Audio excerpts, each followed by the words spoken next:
Hello guys කොහොමද වී YouTube channel එකට ඔයාලව ඉතාම ආදරෙන් පිළිගන්නවා. අද මම ඔයාලව එක්ක කරගෙන යන්නේ මගේ පුංචි ගෙවත්ත පෙන්නන්න. අද මම ෆ්‍රී එකේ ගෙදර ඉන්න දවසක්. ඉතින් මට හිතුණා මගේ ගෙවත්ත ගැන පුංචි වීඩියෝ එකක් කරලා ඔයාලට දාන්න ඕනි කියලා. ඉතින් ඉස්සර වෙලාම මේ අපේ චූටි පැටියා එනවනේ මගේ පස්සෙන් උදේ පාන්දර. මේ යාට උගුරැස ගෙඩියක් කඩලා දීලා යාව ෂේප් කරලා තියලා තමයි මගේ වැඩේට මං ආවේ. ඔය අපේ අයියත් එක්ක ඉන්නේ චූටි පැටියා තමයි.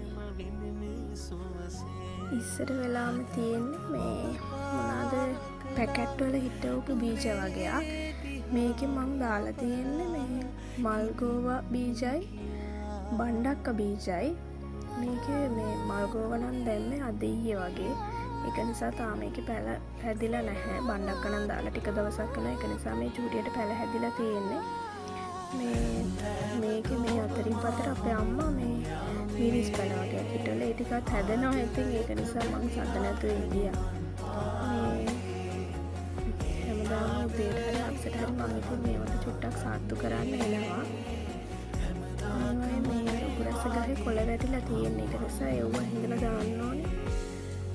මේ තියෙන්නේ රාබු පැල ටිකක්. ඒත් අර නිකන් ආසාවට රාබු බීජ ටිකක් දැම්මා. ඒ ටිකත් පැල වෙලා තියෙනවා.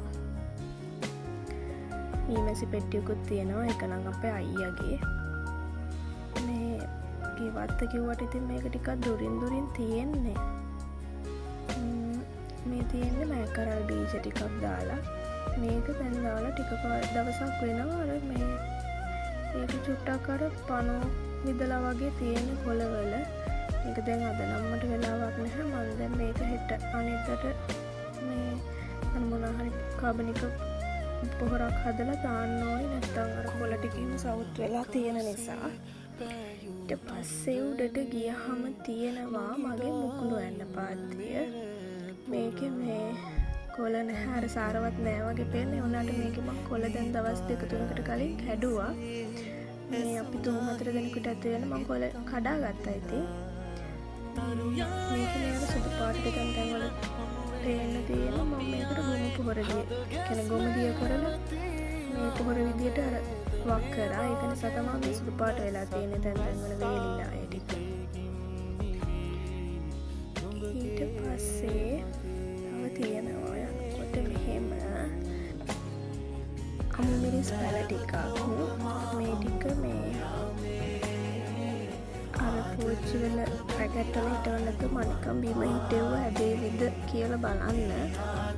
මේක මම හැමදාම චුට්ටක් මෙහෙම අත ගාලා කොළ යටිපැත්තේම බලනවා. මේ වගේ අර සුදු පාටට තියෙනවා මේ පැල්ලම් වගේ අර පිටි මකුණ වගේ හැදිලා.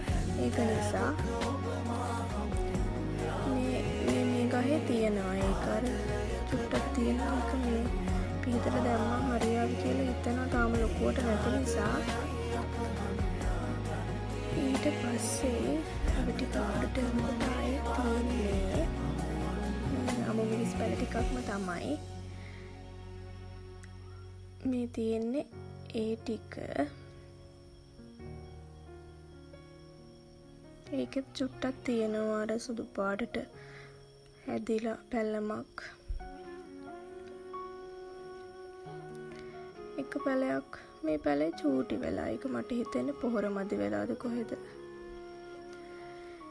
ඊට පස්සේ මම පෙන්නන්නේ ඔයාලට මං ආසාවෙන්ම පැලවෙන්න දාපු බීජ කරිවිල.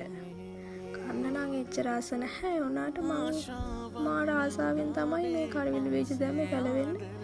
ආසාව වැඩිකමටද මන් දන්නේ. මේ පැල යන්තම් එළියට එනකොට මම මේකට මැස්සකුත් ගැහුවා. ඉන්නකො මම මැස්ස පෙන්නන්න. මේ තියෙන්නේ ඒ මැස්ස තමයි. තාම ඉතින් මේක උඩට යන්න තරම් පැල හැදිලා නැහැ.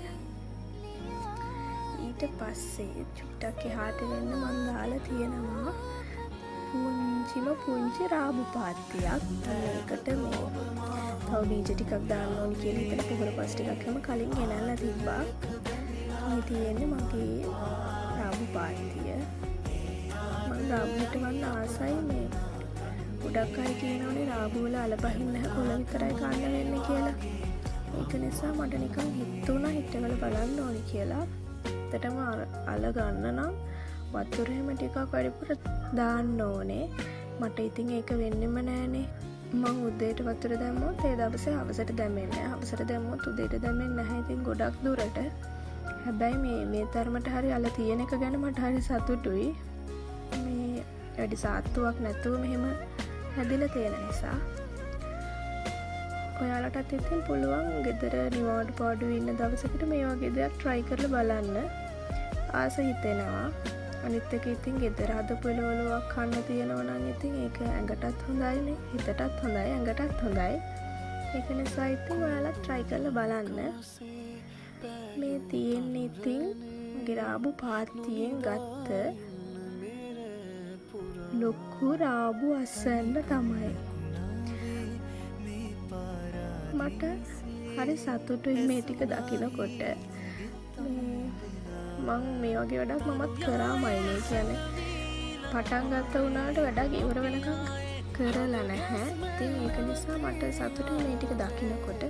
මම දැන් මේ ටික මෙහෙමම පැත්තකින් තියලා ආයෙම මේ පාත්තියෙම බිම් කොටලා මේ අර පොහොර පස් ටික ගෙනාපු ටික දාලා ආයෙම බීජ ටිකක් දානවා හැදෙයිද කියලා. ඉතින් බලමු. ඔයාලත් ඉතින් නිකන් එන දවසකට මේ වගේ දෙයක් try කරලා බලන්න. ආයෙමත් දවසක ලස්සන වීඩියෝ එකක් අරගෙන එන්න. එතකන් හැමෝම පරිස්සමින් ඉන්න. අමතක නොකර මගේ channel එකත් subscribe කරලා තියාගන්න. එහෙනම් bye.